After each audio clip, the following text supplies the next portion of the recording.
कर साथियों, 9 नवंबर तक मुख्य न्यायाधीश के रूप में कार्यरत रहे डी.वाई. चंद्रचूड़ जी का कार्य समाप्त होने के बाद अगली बार फिर से 51वें मुख्य न्यायाधीश, जो भारत का सबसे बड़ा न्यायाधीश होता है सुप्रीम कोर्ट का, वो मिस्टर संजीव खन्ना के द्वारा पदभार संभाला से लेके इतने दिन हो गए हैं। 50 इसके पहले 50 चीफ जस्टिस रह चुके हैं, तो कोई महिला चीफ जस्टिस क्यों अभी तक? तो ये वाकई ऐसा कुछ इसमें क्या संविधान में ऐसा कुछ उल्लेख नहीं है? ऐसा हो सकता है, नहीं हो सकता है?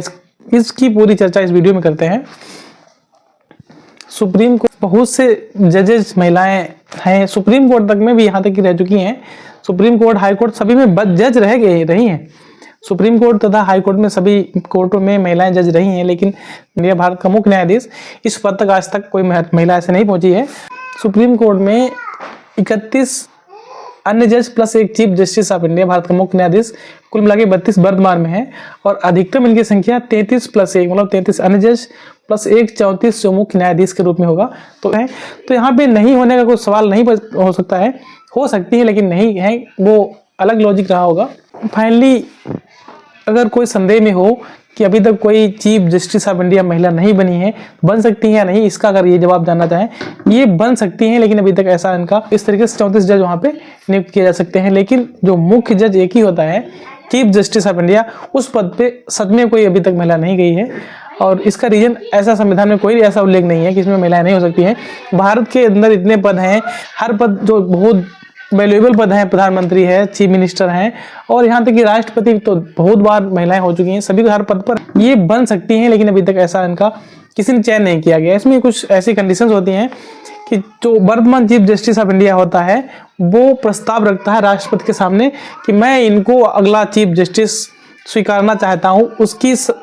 उनके स्वीकार पर और चीफ जस्टिस इंडिया की, और अभी जो डी.वाई. चंद्रचूड़ थे, इन्होंने मिस्टर खन्ना जी का इन्होंने समर्थन किया, सपोर्ट किया, नाम आगे किया, तो ये बन गए हैं 6 महीने के लिए। और एक बहुत वैल्यूएबल और सीक्रेट बात यह है कि जो डी.वाई.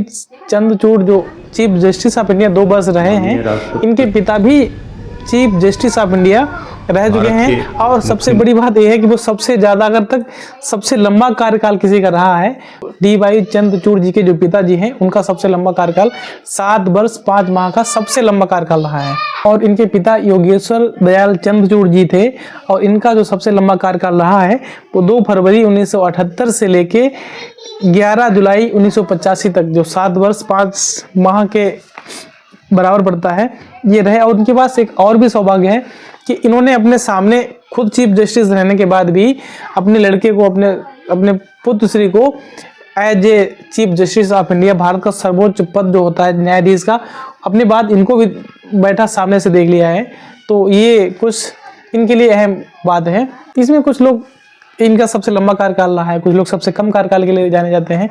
जो एक तो कार्यकाल केवल 27 दिन के लिए रहा है, एक लोग 28 दिन के लिए, एक लोग 29 दिन के लिए, 27 दिन के लिए एक मोहम्मद हिदायतुल्लाह नाम करके व्यक्ति थे, 27 दिन तक रहे हैं।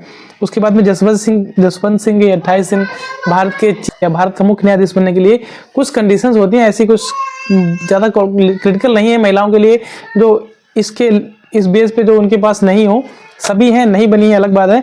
इसमें पहली बात तो सभी में होता है भारत का नागरिक हो, और जो वर्तमान चीफ जस्टिस ऑफ इंडिया होता है वो नाम आगे देता है, और इसमें कम से कम किसी सुप्रीम कोर्ट का मुख्य न्यायाधीश बनने के लिए या तो आप सुप्रीम कोर्ट में 5 वर्ष तक एज ए, जो सुप्रीम कोर्ट के अन्य जज होते हैं उसके रूप में कार्य किए हैं, या तो आप किसी प्रदेश के जो हाई कोर्ट होता है उसमें as a chief justice, high court का जो मुख्य न्यायाधीश होता है उसमें 5 साल तक का आपके पास अनुभव होना चाहिए, और इसके साथ साथ ही कानून और संविधान का संपूर्ण समतुल्य ज्ञान आपको होना चाहिए। तभी कुछ ऐसी कंडीशंस हैं। पूरे भारत के अंदर एक सुप्रीम कोर्ट होता है, पूरे अन्य जो हाई कोर्ट होते हैं उनके फैसले को रद्द कर सकता है।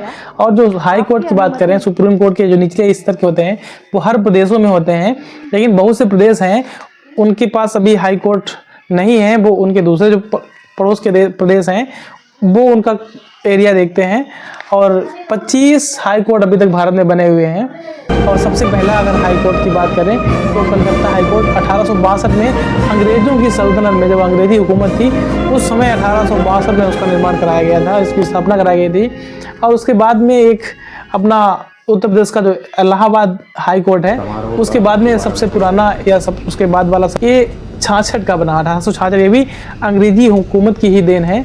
इसके बाद एक छोटा सा पॉइंट बचता है, हमको देखने को मिला कि लोग कंफ्यूजन में रहते हैं कि वकील, एडवोकेट और डॉक्टर, लायर जो होते हैं, इनमें क्या डिफरेंट होता है। वकील वो प्रैक्टिशनर पर्सन होता है जो उसका दाखिला हो रहा होता है और वो उसकी पढ़ाई कर रहा होता है, वो वकील होता है। और इसके बाद में वो किसी कोर्ट में अन्य काम करवा सकता है, लेकिन केस नहीं लड़ सकता सुप्रीम कोर्ट में, या किसी कोर्ट में केस नहीं दर्ज करा सकता। और जो अपनी पढ़ाई पूरी करने के बाद, एक एग्जामिनेशन क्वालिफाई करने के बाद में जो व्यक्ति कोर्ट में अपनी दलील दे सकता है, केस लड़ सकता है, वो एडवोकेट, अधिवक्ता होता है। और रही बात लायर की, ये फॉरेन से, जो इंग्लैंड से, जैसे मान लो इंग्लैंड से कोई पढ़ के आए, जैसे महात्मा गांधी वकील थे, ये इंग्लैंड से वकालत किए हुए थे, तो ये लायर भी थे।